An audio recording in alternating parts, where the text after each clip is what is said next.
aku udah seminggu nggak datang-datang ya. Udah dikirim belum sih? Sis, ini udah 2 minggu loh. Mana baju pesanan aku? Kok belum sampai-sampai ya? Cepet apa sis? Balas chat aku, segera. Loh, kok PP-nya hilang? Aku diblok.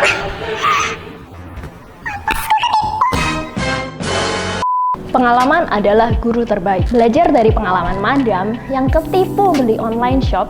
Nah, Madam mau kasih tips hari ini gimana caranya biar nggak ketipu ketika beli di online shop. Sekarang lagi krisis gini, makin banyak ya manusia-manusia yang menghalalkan segala cara untuk cari duit.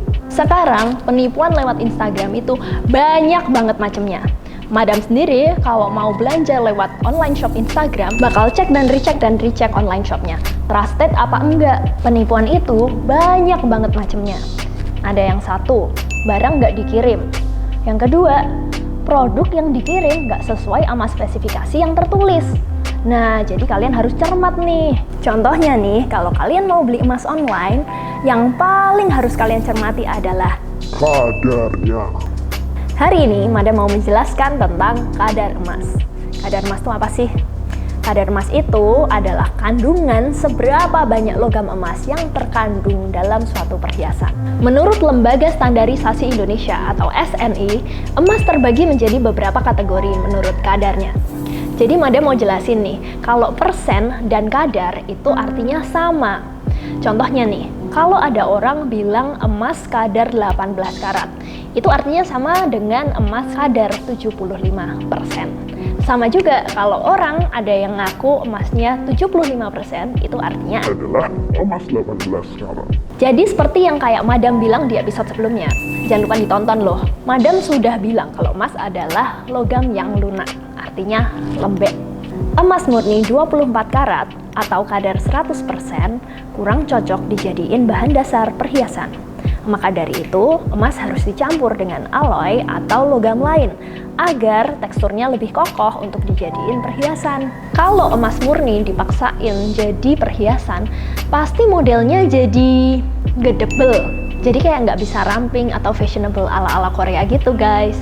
Emas muda kadar 30% atau setara dengan 7,2 karat, ini adalah kadar yang paling umum dan paling populer diproduksi karena harganya yang paling murah dibanding perhiasan emas yang lain. Ada juga yang kadarnya 37,5% atau setara dengan 9 karat.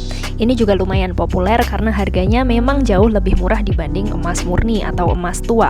Kenapa sih kok bisa lebih murah? Ya jelas, karena kandungan emasnya ya nggak nyampe 40%, hanya cuma 30% atau 37,5% aja. Jadi sisanya adalah logam lain yang bukan emas. Kejelekannya adalah perhiasan jadi lebih mudah berubah warna. Jadi warnanya nggak emas tapi berubah ke merah-merahan atau ke hitam-hitaman. Lebih mudah berkarat juga dan bisa berbau anyir. Nah beda lagi kalau emas tengah tua. Emas ini biasanya kadarnya 42,5% sampai 50%. Harganya agak lebih mahal daripada emas muda. Tapi emas ini masih bisa berkarat dan masih bisa berubah warna. Nah, tapi kalau emas yang kadarnya standar resmi internasional adalah emas kadar 75% atau setara dengan 18 karat. Emas ini merupakan emas yang paling sering digunakan dimanapun di mancanegara. Jadi emas ini sudah pasti tidak berbau. Emas ini tidak mudah berubah warna dan emas ini sudah pasti tidak akan berkarat.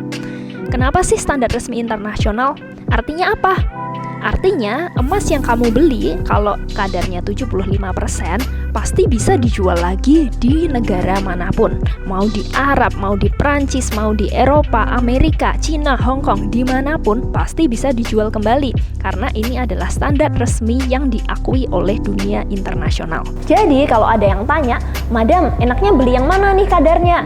Ya jelas, emas tua kadar 75%. Belinya di mana? Toko Mas Bunga Tanjung dan Seta Emas Fashion. Ups, keterusan. Eits, Madam bukan promosi, tapi ini edukasi yang penting. Jadi, emas kadar 75% ini akan membentuk perhiasan dengan rangka dan struktur yang paling kokoh dan kuat. Jadi emas kadar 75% atau 18 karat ini adalah kadar yang sudah diakui dunia internasional sebagai golden ratio. Artinya apa? Rasio terbaik yang membentuk perhiasan emas dengan kadar kemurnian emas yang tinggi namun tidak mudah rusak, jadi awet. Catatan khusus dari Madam. Pernah ada pembeli yang ngaku-ngaku kalau perhiasannya 22 karat. Padahal kalau Madam cek dari cap pabrik yang di perhiasannya, tulisannya adalah 750, yang dimana artinya adalah 75%. Nah, be a smart buyer. Mengacu aja sama SNI, udah pasti no tipu-tipu. Nah, mungkin kalian pernah dengar yang namanya emas Dubai. Itu apa sih? Kalau emas Dubai itu emas yang beneran kadarnya 22 karat atau setara dengan 91,6%. Nah, variasi model-modelnya seperti ini loh. Model dan karat emas Dubai ini sangat populer di sana karena ini bagian dari kebudayaan mereka. Buat kalian yang suka dan lagi nyari emas Dubai, Bunga Tanjung juga lengkap loh koleksinya. Yang terakhir Madam mau jelasin adalah emas 24 karat atau yang biasa disebut emas 100%. Biasa emas murni ini dijual dalam bentuk 1. Logam mulia emas batangan. Contohnya seperti antam yang Madam jelasin minggu lalu. Yang kedua adalah pajangan atau hiasan seni. Biasanya ini cocok banget untuk dijadiin gift atau hadiah ke kerabat terdekat. Bisa juga ke rekan kerja. Kenapa? Karena biasanya gift-gift ini mengandung makna tertentu untuk sang penerima.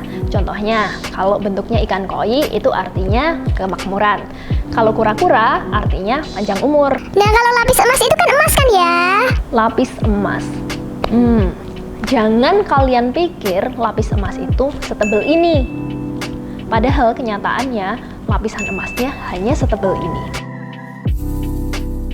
Jadi hati-hati kalau ada yang bilang shopping, lapis emas, anti alergi, semua ini sama aja, bukan solid gold. Solid gold adalah perhiasan yang dimana emasnya dari luar sampai ke dalam, ya emang emas semua, bukan hanya lapisan. Yang kayak di Bunga Tanjung itu loh. Jadi kalau kalian mau beli emas, ingat poin-poin yang udah Madam jelaskan. Kalau nggak mau repot, udahlah toko emas Bunga Tanjung aja. Terpercaya sejak 1976. Sudah berpengalaman mengirim online ke seluruh penjuru Indonesia.